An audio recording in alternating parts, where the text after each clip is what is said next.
Welcome back to the interview, The Incredible Human Now and Then. And I'm so happy to be hosting it again this month. My name is Mabel Pun. And as always been, all my interview was about the people that I know so incredible that they make their way from the struggle to succeed. And some of them are starting from a pretty tough time and then move on into wellness and move on into exploration and prosperity. Some start off already quite incredible, and then they keep on being incredible and more incredible, and they didn't stop there, and they keep on exploring life and then make life even more fuller for themselves. And this is today, the guest I have is a very good example that I know in person. It's Aaron here. I met him a few years ago. He's already the owner of $1 million business, and he's already an international speaker. He already have coached the Yahoo 500 business people, and then he's already like having a very wonderful life. And now, after a few years, from all this media thing that he's showing his face on, all the talks, I found that he moved on from $1 million entrepreneur to more developing his business. I guess I should add another zero of your business number, right? And then he also become a very devoted athlete. You see him always showing his like medals of running marathon and different competition, obstacle course or whatever. So many of them I cannot keep track. And then he is now with me today, and I want him to show us how he made it. So Aaron, please tell us something about yourself. Hello everyone. Peter is here. Hi Peter. Tell about myself. Where would you like me to begin? So, I know you were in China for 9 years. Yes. And then you have charity set up, and you also have an art gallery set up for that charity. And also you have done a lot of other charitable work. So what are you doing for that right now? Charity-wise, back to what you were talking about. Yeah, when I was in China, I set up an art gallery called The Awakening to help kids in the countryside with their education, which was an amazing initiative, mainly because children. The one thing about a child is whether you feel happy, you feel sad, depressed, children have a way of just seeing you. Oh, of course. So they saw something in me at a time where I couldn't see something myself. And that's why I'm like, you know what, if these kids really see something in me, it's time for me to start giving back. And then when I left China, and for speaking about the charity, when I left China, I worked with a great charity called Future Possibility for Kids, worked with Covenant House, and just do a lot of charitable initiatives throughout this whole city as well. So, right. Also, is this still running right now? So no, the idea of the charity for the awakening was to create a charity, so the idea of the Awakening Self was to make a charity, but not create a charity. So the basis that came with the Awakening Self the awakening was go into the countryside, speak to the people. What do you need? Who currently in your community is doing it? Bring them into the spotlight. Showcase that somebody's already doing it in your community, get them to teach the community, and then disappear, and that's how I wanted to do it. So pretty much, in China when they had to get the exams, they have to get a certain amount on their exams to pass it. The places that we're going to, they're averaging about 30% of the children were actually passing the exams. When we left, and it wasn't just me, it was a whole team of us that came in. Right. They were averaging about 60. Wow, that's cool. Yeah, so... It's almost double. But we just left after that, because it's like, the whole idea was, it's not like, oh, thank you guys for doing this. We didn't do anything. It was, you guys can already do this, and here's a guy to prove it in your community that's doing it. And now that you guys have it, we're just going to walk away. I see. So you kind of push the guy into the front line, and then you keep that guy doing what he's doing, and then you back off and then do another thing. The biggest problem with a lot of communities is when you come to a community and you're like, hey guys, you don't know me. I come from a different culture, but I'm going to tell you how to be better at the things that you don't even know that I like. I'm going to tell you how to be better at all these amazing things that you probably don't even care about. Right. But I'm going to keep on pushing it to these ideas in your head until you start to understand that you maybe actually are a charity and you need my help, which I don't like. I when I was in China, one of the things that I saw somebody come to a place in the countryside and say, hey guys, you're not living the way everybody else is living. You're not eating the way other people are living. You're not living that lifestyle. Let me show you and raise money to help you guys live that lifestyle. And they're like, but there's nothing wrong with us. They're like, but let's show you that we can do more, that you can create more. And they did that. And then what happened was when the charity left, the people are like, oh, we actually are really poor. We didn't think about that before. And then you go to Beijing, Shanghai, Nanjing, and they're all there. And they're like, we need money because we didn't think we were poor, but now we are. They changed, they flipped the script in their head. They went from happy people sharing a meal, having this great community, talking about simple things, to thinking that, no, we need bigger houses, we need TVs, we need all these amazing things that we don't have. So that's why they created a charity. I just want to do charity. I see. Yes. So now what are you doing elsewhere? Are you doing elsewhere the same thing, or are you doing something else?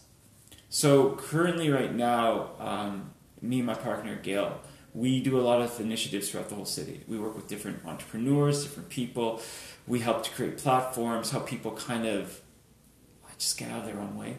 I think the biggest obstacle is not society, it's not social economic pressures, it's yourself. Right. The second that you realize that I can do it and I have a choice, then you do it. And then you start realizing, oh, maybe, like, the worst is the saying that it's hard. It's not hard. It's hard if you want it to be hard.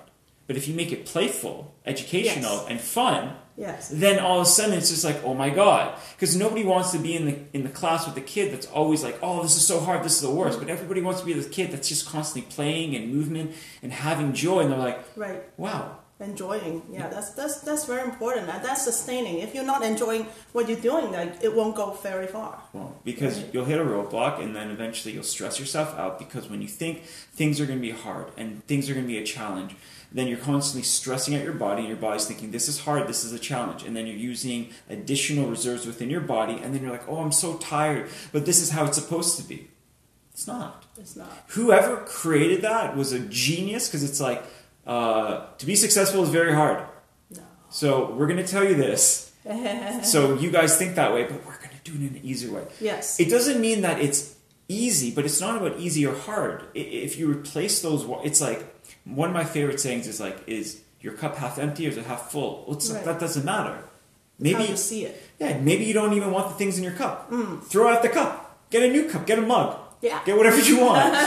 But like reframing in the way that you want to do it. So it's not easy, it's not hard, it's how you want to focus, it's how you want to create it, and it's what you're willing to put into it. Because the challenge in it is discovering who you are.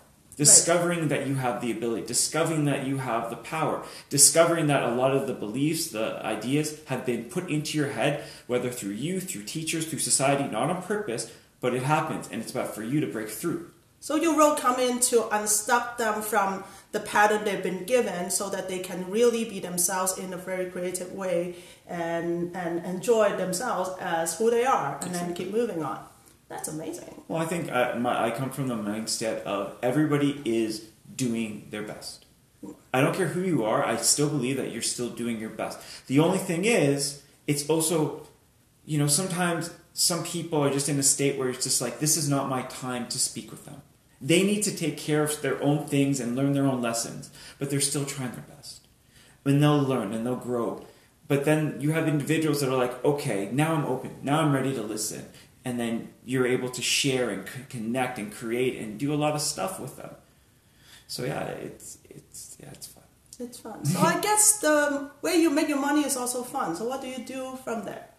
Like, what do you do to make it happen? In which case? Like your business, how do you do that? The whole idea behind like the business, let's say Copper 88, the brand that currently running, is create a brand that becomes an extension of you. Because when you try to make something for everybody, nobody wants your product. But when you focus on a certain aspect of the market, then you have a better idea of where to go. What did I want? But don't design it for yourself. Like if I designed all my clothes for myself, for my company, then I'd probably be bankrupt. But it's asking the key fundamental questions of, what is it that I actually really want to do? Like, what wakes me up in the morning? What can I do? How can I get out there? Who can I speak to? Who are these people that I really do want to make this impact in? And Right. Why? Always why. From the moment I researched onto your company when I first knew you, because I also was interested in your products at the time, and I always sense that you have a sense of mission into your company and what you want to help people with. And folks, his product is the only product I'll endorse without any compensation coming back to me. I, in fact, never endorse any product even if they ask me to and pay me back. But his product really works, really, because I have a couple clients that need help, ranging from like really marathon runners, broke the knee and rehab back to running, and to, like I told you before, I have a bedridden lady who is 80 years old, and then she's on rehab back to walk again. And good news, she did get up and walk out the door this summer. It's amazing. From bedridden last year to this year, she could go out the door. It's amazing. And his product has helped in a very important way. So if you were to be given all the resources in the world, I think you already find that. What next in your product to make it even better? I really believe that when it comes to Copper 88, the company, just that in itself, it's the people. Like, from the office that we have in Shanghai to the people that are here, we actually care. Like, we really do care. The fact is, we have a product that's patented, the only company in the world that actually has embedded copper in it, which means that whatever you get doesn't wash out. And every single person is a mother, a father, and people that really care about the well-being of other people. And I really do believe that transfers into the idea, into the quality, into the belief, into everything. Because it's everybody really believes that this brand will make a difference because of where we've gone and where we've gone. Like, we thought we were going to be in sports stores, but now we're in all pharmacies. That blew my mind. I had no idea. And then people just coming back and writing feedback, and like, literally it's the idea of that there's a lot of companies out there, and they market themselves in a certain way. We market ourselves as we have, and I'm not saying this because it's my company, I'm saying that we have the best product and we sell it at a price where the everyday person can afford it. Yes. I found it fascinating because I looked at your prices site, but you have copper infused into your fabric. That's a big cost. How do you manage? It manages about, one, finding the right person. The person that we work with, he wants to make sure. It all stems. I love how it's like a snowball thing. It all stems from the person that helped us. He came up with an idea, and then we were able to take it and we were able to patent it, and he cared about making a very big difference. He's like, well, he was the inventor, and he helped us come up with an idea, and then we took the idea and we fixed it up, but he's like, I want to make sure that you guys are helping people.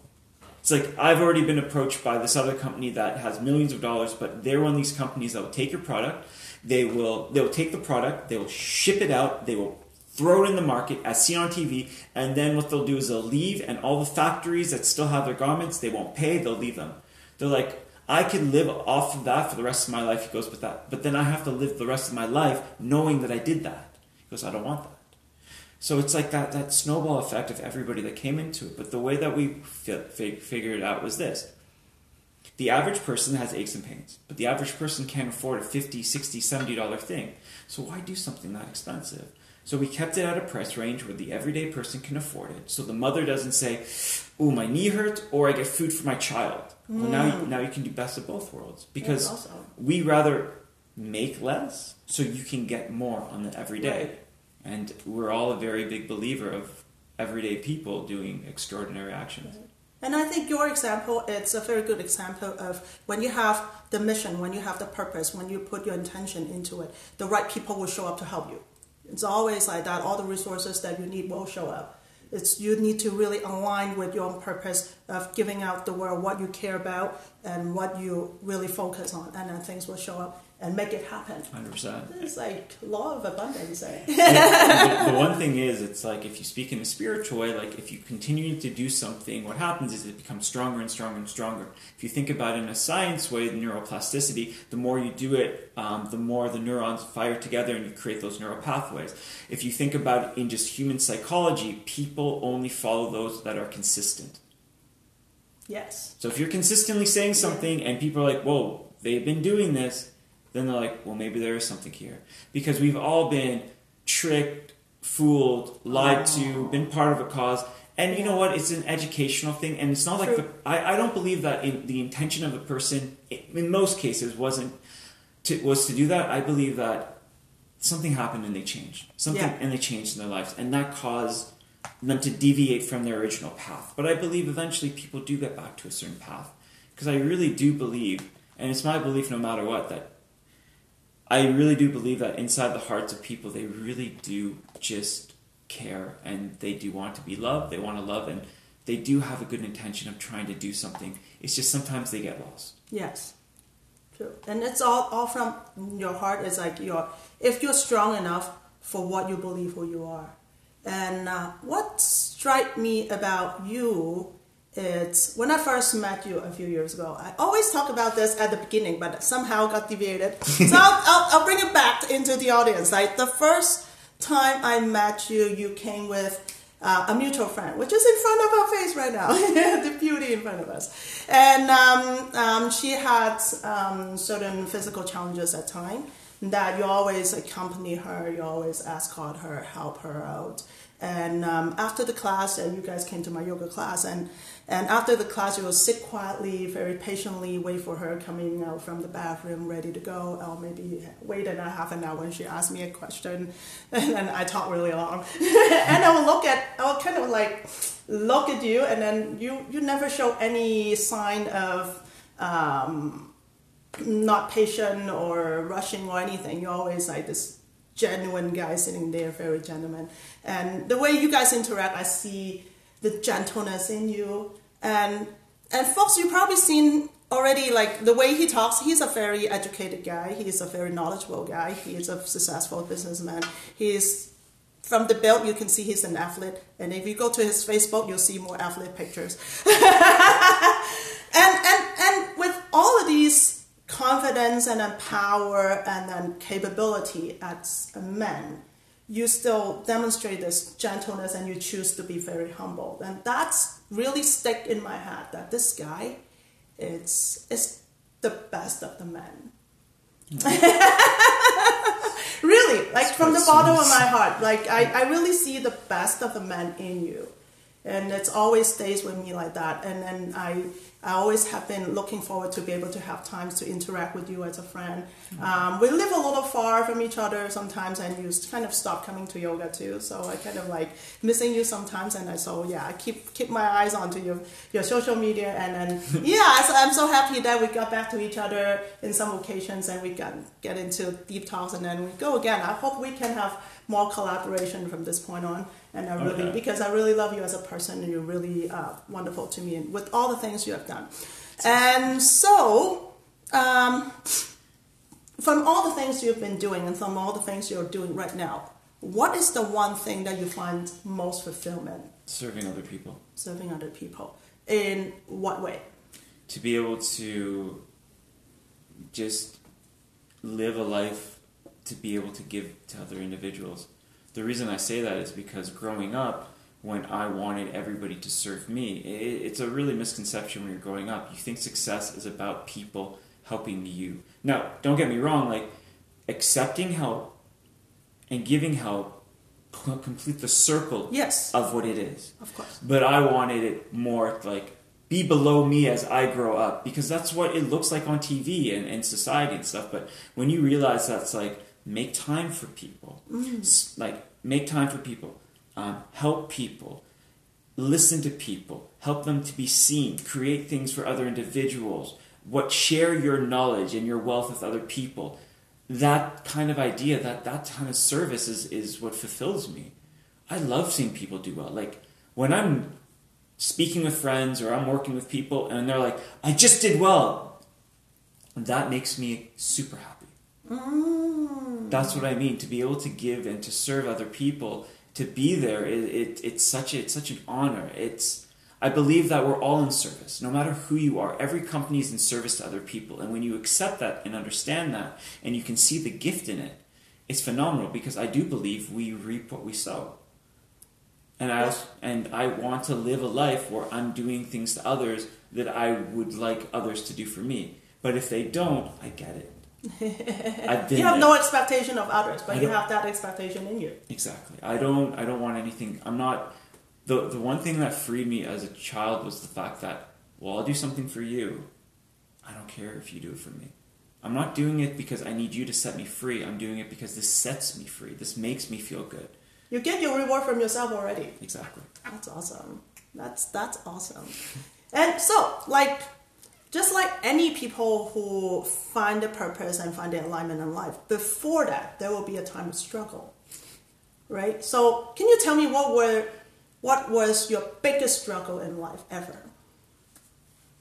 I think my biggest struggle in life was the fact that growing up, I was labeled by so many people at such a young age before I could actually have an idea of who I was. So I was dyslexic growing up, so when I'd read, my teachers would say, "Aaron, why are you messing around in class?" And then I'm like, I literally would be trying to read from a book, and the teacher's like, "Stop being like this." And then you watch TV, and it's like, people who are like this are these kinds of people. And then you're like, oh, okay, I guess, because at such a young age, you don't have an identity. So I attached myself to everybody's social identities of what I was, even though I felt internally like that's not who I was. So you're trying to please everybody, trying to be everybody, but you lost yourself in between. I'm trying to be what everybody else thinks I am without understanding who I already was. If you feel bad, it's because that you're not in alignment with who you are. So I was the class clown. Okay, I'll be the class clown. I was a bully. I did all the things that I thought I was supposed to do. And you know what? I still, after all this, years later, I spent 9 years of my life tracking out every single person. And I said, I'm sorry.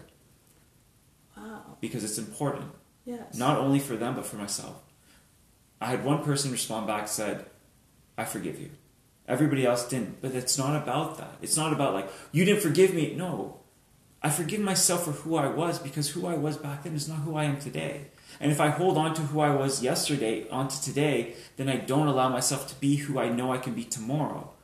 So growing up, living the labels of, you're stupid, you can't do this, you're a failure, nothing's going to work, it led me down to a place of crime, it led me down to a place of drugs, it led me down to a lot of these places, only to come back to where I once begun, but with the knowledge of that. Right. Yeah. So where was your turning point?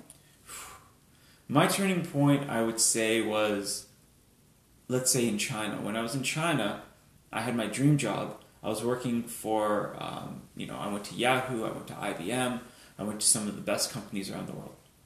And they went bankrupt within 3 months. After a month and a half, they told me, we don't have money to pay you. I didn't leave. I said, I don't care. I said, I will live on the streets but still do this job. This is the most meaningful thing, that I'm able to do something for other people on such a large scale that what you go to work, what you bring from work, you also bring home.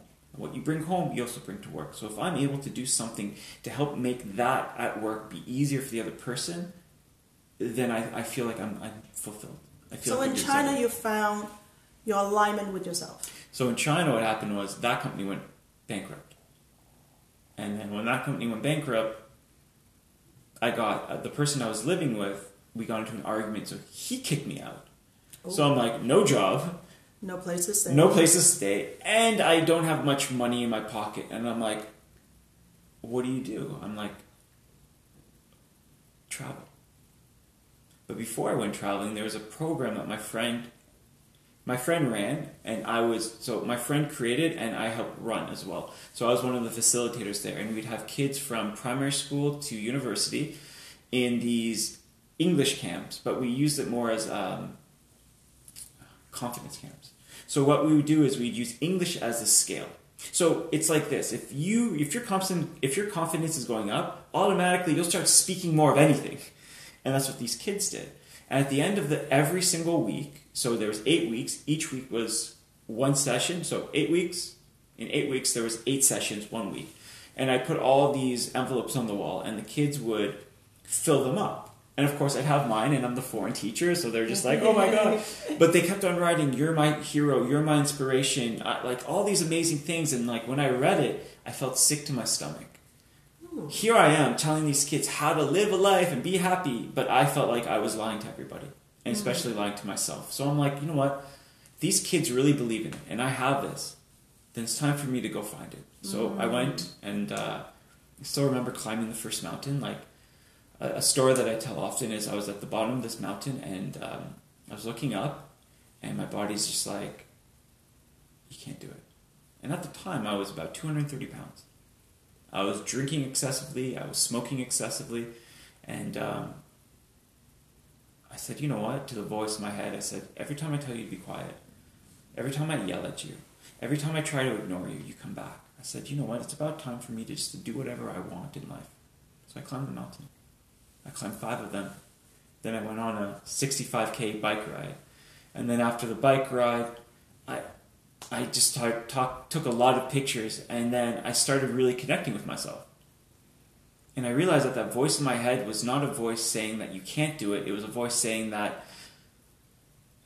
we just want you to survive. That's because that's all you've been showing us all life. You've just been surviving. But now that you're showing us that you're thriving, now we trust you that you can do more. So now that comfort zone, we're going to extend a little more. And you got to keep on pushing it later and later on. And then I went to my friend and I showed her all my pictures. And I'm like, these kids have always been an inspiration. I want to give back to the kids. That started the art gallery, which started the charity. And the one thing is, and I say this before, is when I was showing my friend the pictures from the art gallery, I showed it to her and I'm like, these are the pictures I'm going to use. And she's like, oh my God, these are so ugly. Like in my face, she's like, she didn't even hesitate. She's like, oh my God, these are the ugliest pictures I've ever seen. I'm like, okay. But I'm like, but that's your perspective. Right. We can't live our lives on the perspective that other people have because they weren't me. They didn't grow up the way I did. I attached myself to every moment, every single picture. So when it was in the art gallery, I told my story, I created it, and it lifted up. So what happened was I broke through all the labels of you need to be this, and I finally accepted who I was. So some people call it an awakening. Some people call it coming to terms with who you are. I call it just taking my second breath. So you went there, you stayed there for the kids to help them, but end up the kids were the one who helped you find yourself. The kids, yeah, they really did. And the funny thing about the story is after I finished with the art gallery, a company in Shanghai is like, hey, we'd like you to come down to our party. And I went down there. And then a week later, the boss is like, I actually want you to work for our company. Could you do a presentation? And then I moved to Shanghai, and I ended up doing my dream job. Oh, that's awesome. So what was that dream job? Working as a trainer for Fortune 500 and multinational companies on their leadership and people development programs. It was the best. I loved it. The talks that we would have. Mm-hmm. So you're helping this executive to understand better into themselves, finding the mission, that kind of stuff? So it's like every single form of the hierarchy of the company, they would hire us in. So it would either be, we'd be either working with a lot of the secretaries, or we'd be working with a lot of the staff, or we'd be looking with higher executives. We'd be working with all of them. But the thing is, when you start doing consulting, you think that you have to tell people a lot of stuff. No, you just need to listen. What do people really need? And it's an idea of like, we want to be seen, heard, and understood. We want to know that we're getting better at what we're doing, that we have purpose, and that we're not being micromanaged every day in our life. So when you start to speak about these things, and then all of a sudden you start to share a little more, and you realize that business and spirituality is just the same words, just different jargon. Yeah, it's like you try to light up a light bulb. The person is already the light bulb. You just need to flick in the right moment, and then boom, it light up. The one thing I learned is people, and I say this, people don't want to go to work and be like, I'm going to do a horrible job today. It's like nobody wants to go to work and be like, I'm going to do a horrible job today. I'm going to ruin everybody's day. It's going to be. They literally want to be like, I want to do good, but I don't know how to do good. It's like that. So it's like that kid in school that's a bully. He's only a bully because he doesn't know what else to do. He doesn't know how to fit in. He doesn't know how to be part of it. So he's like, this is what I'm going to do. But it's like internally, it's like, that's not what I want to do. That's not who I want to be. So yeah. Yeah, so you help them find the way of why they're being there and what they're doing. That is for them. Yeah, well, they shared that with me. And the thing is, you become the best consultant when you go into a room and you walk out with them helping you understand more who you are, not vice versa. They become the teacher, you become the student, and you just ask them questions along the way. To stay curious, to stay hungry throughout the whole thing, I felt was one of my strongest characteristics there. Because when they told me things, I wasn't like, yep, that's right. I was, really, that's really interesting. Who else does this? And then we would create this discussion and then create these hypothetical situations, and then we would solve these problems, and everybody would come together, and then they'd realize, oh, at the end of the day, it doesn't matter about your label. Oh, we're all people. Oh, you have a family too. Oh.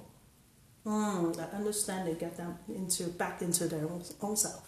Interconnectivity. Yes. So back to your struggle, right? So you did mention that you challenge the voice in the head and make room for you. Mm-hmm. And I always find you as a person who like to use challenges to break through. Is that right? I like challenges, yeah. Is that the tool that you use to overcome some of the struggle you had in life? I think the tool that I used, it wasn't the challenge. It was sitting down with myself and having a conversation, being like, what do you really want?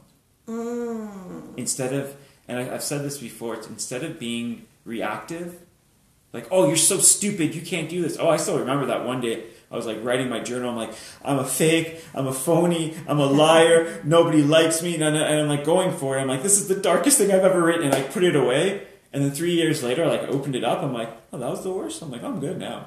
I'm like, that wasn't even bad. But the idea was to be responsive. Like I would sit with myself. I literally would have been like, Aaron, it's okay. Like, what do you want? And why do you think that you can't achieve this? Why do you think that you can't do this? Because you have every opportunity to do this. Like I literally would coach myself and have these situations and be like, Aaron, what happens if you try? What happens if you don't? Why not give it a go? Maybe as a kid, remember how everybody was just so quick to label you? So why be so quick to label yourself? Why don't we try it? And then we start to think about constructive ways to try it and to create. And then that actually became my tool. Most people think, oh, if you talk to yourself, you're crazy. If you don't talk to yourself, you're insane. I get that one. Yeah, you become your own venue to express yourself. And this writing help you, right? The journaling, and then you write books as well. Yeah. And you come into talk. Have you ever have any practice, instead of like writing, could be ideas, could be also emotional? Do you use it for emotion or just for ideas? I write it for a lot of stuff. And what I mean is, at a certain point in my life, I used it to puke everything up. Because it's like these thoughts are going on again and again and again and again. And I'm just like, oh my God. And I'm just like, okay, well, you're going in my head because for some reason my head thinks I need to remember you. Let's write this out. And then once you put it out, you're like, now you can look at it, and now your head just relaxes a little more. You can breathe a little more. And then I use that as a tool to be able to take what I had in my head and to visualize it, put it on a piece of paper, to write it out, and to really go into it to better understand what it was, instead of just using that short little bit, and then creating a story. Well, let's get this on a piece of paper. Other times I did it for writing the things I'm grateful for, my intentions. I believe that when we constantly do that, what happens is we start to see a little more. When people are like, this is what I'm grateful for, then you start to see more, you start to be more grateful in everything. Like my last run, I did a marathon, I was training for a year. At the 34th kilometer, I stopped. My body just said, no more. But I wasn't like, what's wrong with you? I'm just like, that was fun. I'm like, all right, I'm very grateful for this moment, for this breath, to be here. And then I just smiled. And then I laughed and I smiled at people and I joked. And I made it across the finish line. Yes, I trained for a year.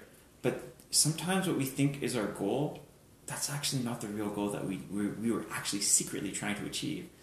I found out that the goal was not to finish the marathon. The goal was to stop in the marathon, to understand, to be okay in the moment. Because now I know in the future, if this comes, I'll be okay. Yes. Yeah. So these are the things. And also understanding that people talk about, I want to manifest and create things in your life. Well, manifestation just means being clear on your objective. What do you see in your mind's eye? What do you want? Get it. And it's just like, well, I'm waiting for the source of abundance to come. Well, the source of abundance is you. It's already here. What are you going to do? You're waiting, you always keep on waiting. Otherwise, you'll be sitting there all day. You know, sometimes it's like, I want to manifest, but I'm going to take a nap. He's like, I want to manifest, but I'm not going to leave my house today. Everything you want is out there. You want a new car? Go drive a new car.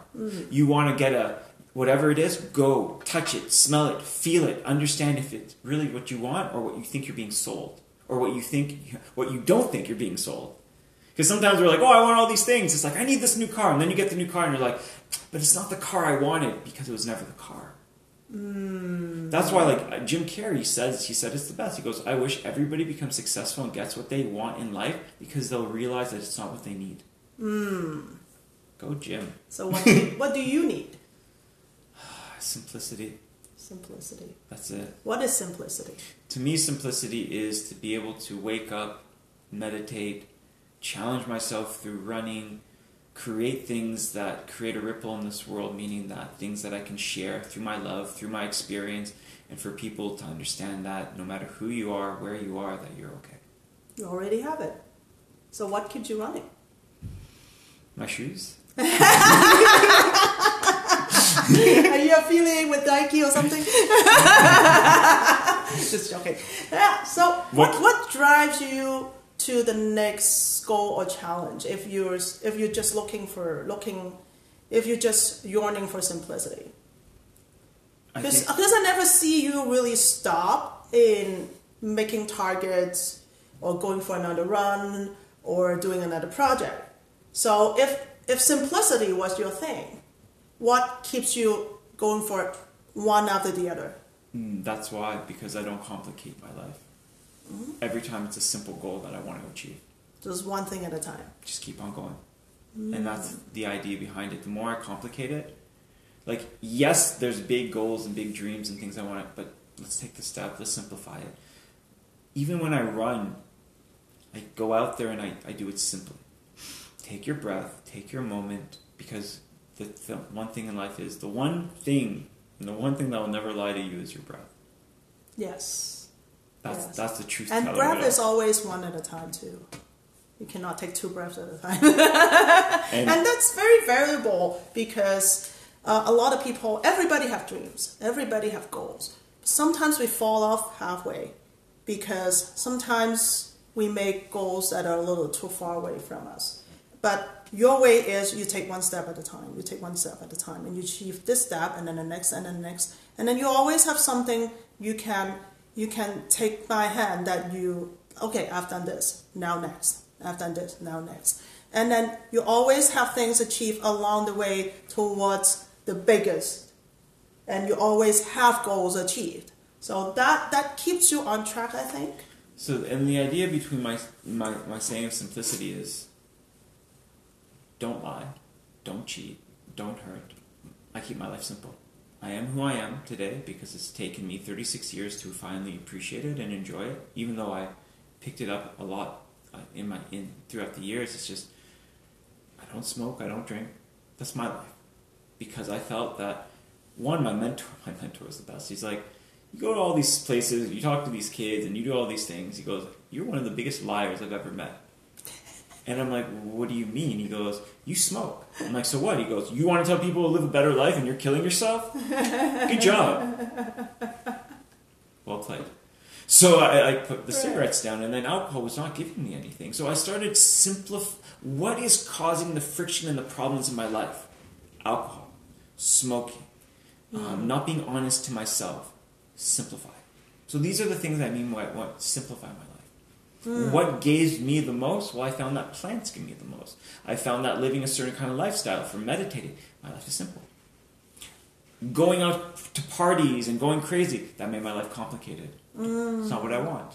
I want simplicity. Being around 10,000 people and trying to talk to them at the same time, it's not what I want.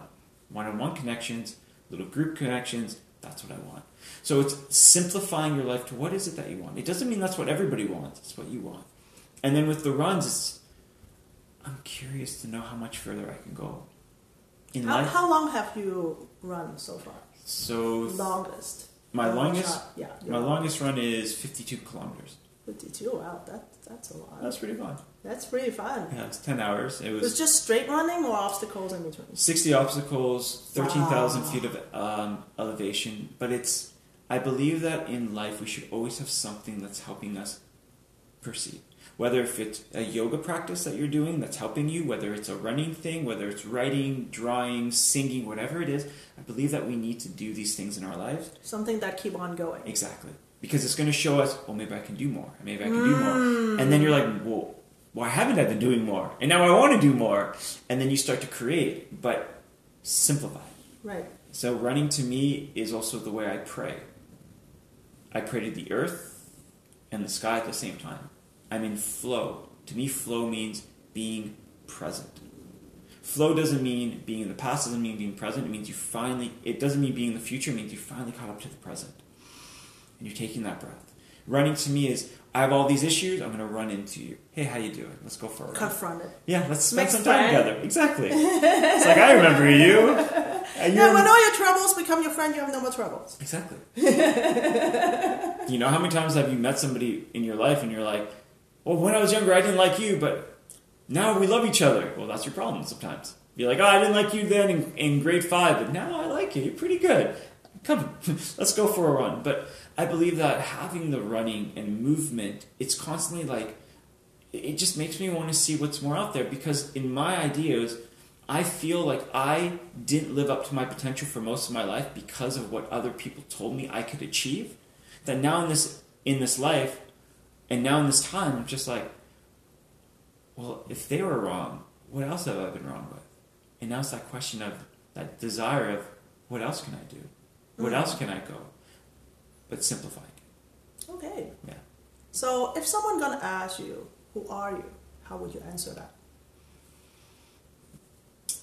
It's a good question, but how would you frame that question? So you mean, who am I just in general? Whatever you want to frame it, because that's part of you. Like, what do you want to include in this? It's exactly who you are, isn't it? The way that I would say it would be, I am me. And the reason I say that, and I really simplify it, is like, I am me and you are you. And together we come together. Like, when we come together, we can make all our dreams come true. You're right, man. I was going to say, you said you want simplicity. Why complicate on this one now?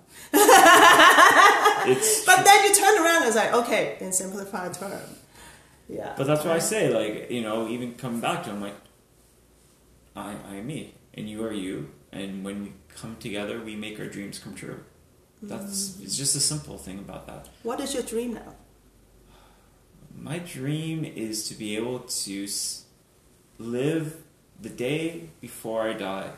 I want to be able to, before I take my last breath, be like, I did it. And what it did was to let people know how awesome they are, that they're okay. And it could be millions and millions of people, which I do hope to do, but it's for me to be able to know that because I was born in this earth, a lot more people understand, they see their worth, they see their value, and that they see that they are loved, were loved, and will always be loved. Can you tell that to the audience one more time? That, what are they again? So the idea is that you are worthy, you have value, and you were loved, are loved, and will always be loved. Breathe it in. That feels so nice. Thank you so much. If anyone watching this interview right now who may have struggles as yours, what would be the advice you would give them? The struggles that I had is, that you're okay. That this is all just it will come and it will go. But where you are and everything you are, you're okay. You're okay. And that also that you're not alone. And that's the one thing about social media. You can knock it down, but when you share internally, such a big difference. When you talk about, listen, I was bulimic, I had problems growing up, I got into fights, I was depressed, I had suicidal ideas, and as a kid, as a guy, growing up, you're like, we don't talk about that. Now we need to talk about that. And the thing is, understand that whatever you're going through, you're not alone. Yes. And that you are okay, and that life was not designed against you, it was created for you. We're here to succeed because life wants us to succeed. So that's why I say, if I were to look at even my younger version that was going through this, I would want to just give them a hug and just be like, take a breath, it's okay. Take a breath, it's okay. Take a breath, it's okay. This is Aaron's advice. And I really love the idea that when we share our story, we will actually inspire everybody to know that, okay, nobody is alone. I always think that when we lay out all our stories, there will be always tons of similarity from one to the other. We actually would go through struggles no matter how well off we are or how hard the situation was when we start with. But we always would have our own set of struggles, our own set of challenges to overcome, things from within, things from outside. We all equal in that sense. Nobody can be going through life without any pain at all. Well, the thing is, we were created in life to feel like we deserve it. Meaning that if I were to give you $1 million today, you would easily just... Let's break it into a better way. So you have two people that run businesses. You have a person that runs a business that has a lot of money versus a person that runs a business that doesn't. The people that don't have a lot of money tend to be more creative than the people that do. Because the people that do, they throw it at things. Now, let's look at Silicon Valley. Silicon Valley, there would be people that would wake up after having an idea and then boom, they're multimillionaires. And they're like, I don't feel like this is my money. Now I feel like a fake, I'm a phony. You have people that are raised in multi-million-dollar houses and yet they're still going through struggles. Yes. We need to feel like we earned it. We deserved it. We created it. And that's the one thing. We as humans need that. That's why I say go for a run if you need to. 5 minutes. Just go feel like you earn it. Start things, because once you start getting that feeling, you start to really feel alive. Like some of my favorite times in a run, when I'm running by somebody, I'm like, oh my God, this is amazing. The person's like next to me, he's like, I know, I feel alive. So if you're feeling alive just in this moment, how much of your life have you been feeling dead? And that's because we do need to go out there, and we do need to connect, and we do need to get stuff. People think, if I had money, it would solve my problems. No, actually, it would actually bring you more problems. Yes. Yeah. It would just add on top of your problem. Yes. It's not about resources, it's about being resourceful, right? And how you see your resources as well. Right, and how you see you in your resources. Exactly. There's you post up your favorite quote today. Yeah, saying that like it's not our darkness or problem that we most fear. It's our light that we most fear. Yeah. Oh, totally.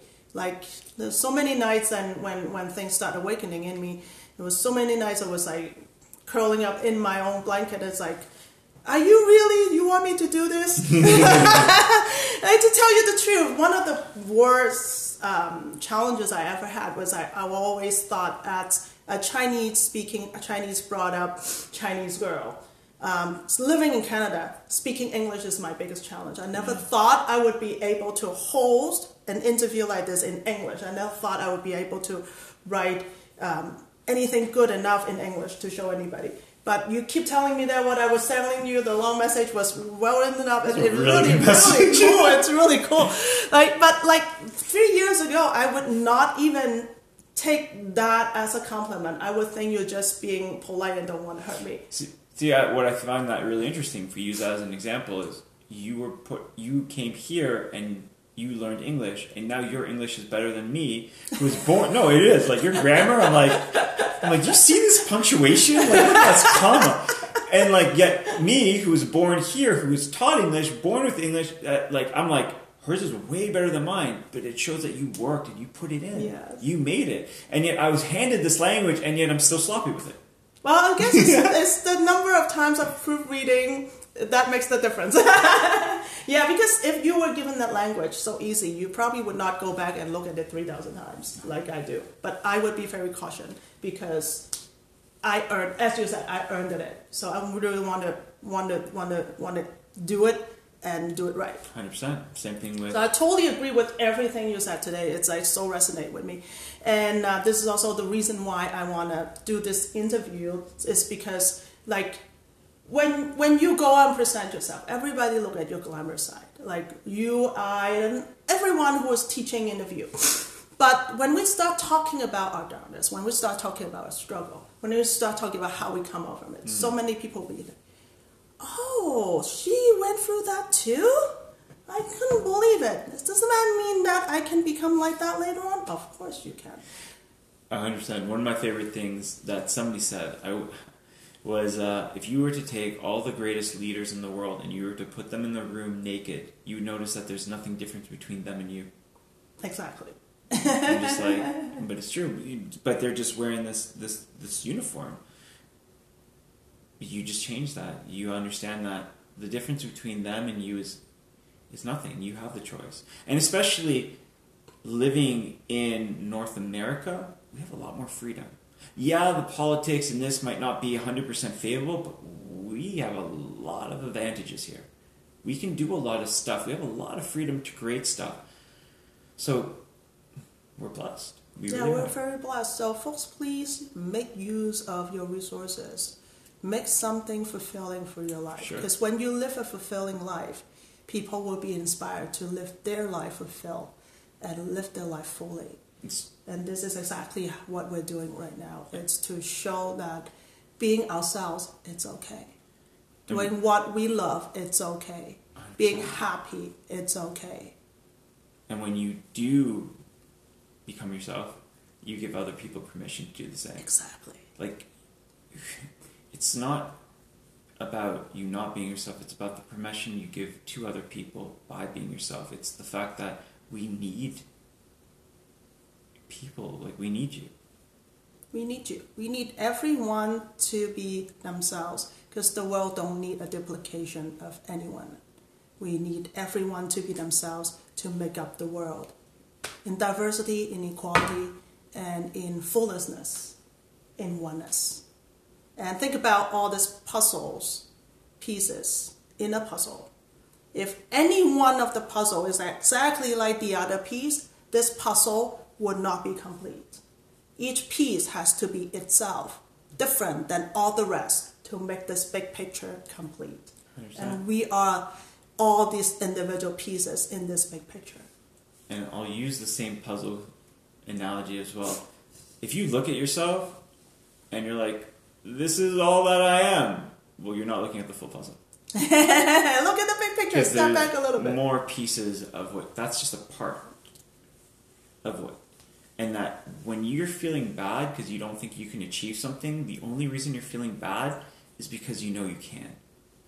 If you knew that you couldn't, you'd be like, oh, I can't achieve anything. Oh, I'm good. Well, we are here because we are here to achieve things. We are here for a goal. We are here for a purpose. We are here to make a difference. And the idea is you are not here to be like anybody else. I'm not here to be like anybody else. We're not supposed to be like anybody else. And even if you could be like somebody else, you not only take their problems, but you take your problems, and then you're like, oh my God, this is so much. But we're here to be ourselves. Mm-hmm. And that's scary. And it can be scary. That's why having these talks with individuals like you who talk about where you come from and you share the idea of like the other world, it's so important because success is being able to share both sides of your story, not just one. Yeah, totally agree. So I would like to give you a few minutes on your own to kind of like talk about your next event. I know you are in an event right now, being a speaker in online event with another group, and that's helping a lot of people. You can talk about that. You can talk about also your products, how people can find you, most importantly, your contact, and things like that. Okay? Yeah, for sure. just doing a whole bunch of stuff these days, from Move to Manifest, which is a very good, an event that one of my now really close friends have put together. She's doing a great job having speakers from around the world that comes for breakfast, lunch, and dinner. You have something, people there, and it's free. You can go into the Facebook group and just join it. And then from Copper 88, we're doing amazing things, working with all different sorts of people. If there's anybody out there that wants to share our stories with them, just with us, share it. And then, there's other projects that I and my partner are working on, from like Pieces to Possibility to, our fun Instagram of Watch Us Vegan, where we just take pictures of a lot of food. Oh, you become a foodie now, awesome. And then, I have a book that's going to be coming out. Just working on the final draft that will be coming out as well. And there's a whole bunch of stuff. What is it about, the book? The book is actually called Love Letters, which is a compilation of posts that I wrote throughout the years that it's almost as if I'm speaking to one person or I'm speaking to myself. And it's just a compilation of every single one being put together. Because I believe that sometimes we forget that we can speak to ourselves. And sometimes we think, I made a mistake in the past, so speak to your past. Just because it's your past doesn't mean it's over. It means that speaking to your past might allow you to just begin. There's so much power into when we break through the ideas of construct of relationships, and this is how life, and this is how we should talk to ourselves, and be like, what do I really want? Then you go from that idea of insanity, thinking that I must be normal, to being crazy, because we're all crazy. Crazy is great. Crazy is different. Yeah. Normality is insanity. Like, I must fit in this cup that nobody else fits into. And then it's just like, it breaks and you're like, what's wrong with me? Nothing, because that cup wasn't yours. So there's that. And then there's also a lot of different talks that we do. If anybody wants to reach out, share their story, talk, always happy to do that. And yeah. So they can find you on the Copper 88 website. They can find you on your Instagram and Facebook, which is Aaron Fisher. And then, Instagram is theawakeningself, one word. Right. And any other website, email that you want to give out? There's Pieces of Possibility. There is the Awakening Self website. We have Copper 88. We also have our Facebook page. We have our Instagram. And if there's anybody out there that just wants to talk or ask a question, or just DM me. Or if anyone want to buy your Copper 88 products, besides going to the website, are there stores that carry them? Oh yeah, like in Canada we have Shoppers, we have Marks, we're in all the pharmacies, we're in South America, we're also actually in Israel, we're moving into North. I saw them on Walmart too. Is it still on Walmart? No. Not anymore? Walmart, I think we just tried to do something online with them, but we ended up going into a different direction. I see. Yeah. Is it still with Mark Warehouse? Yeah, it's still at Marks. Awesome. It's great. Seems like I know your product more than you do. Just kidding. You probably have very, really good partners doing marketing for you, I guess. We are the partners doing marketing. But we're creating, we're doing, we're connecting. That's the main thing. Just to talk to every single person. So reach out to Aaron. Aaron is a really friendly guy, handsome as he is, and also a very approachable person. He will answer messages that are also friendly. Be nice, all right? So thank you so much, Aaron. I really appreciate all your thoughts and your insights and your tools and your sharing of your own challenges or feelings. And all these advices you gave our audience today, I really appreciate you. Thank you. I really appreciate you and everything you are. Oh yeah. After talk hug. So folks, I already have next month's interview recorded. So stay tuned. It's another really remarkable, incredible human that I know personally, and she is just blooming. So next time, it will be December. It will be a little later than usual because of all the things that I'm doing, but stay tuned. It will come out. So from before I see you again, please be well, and weather is getting cold.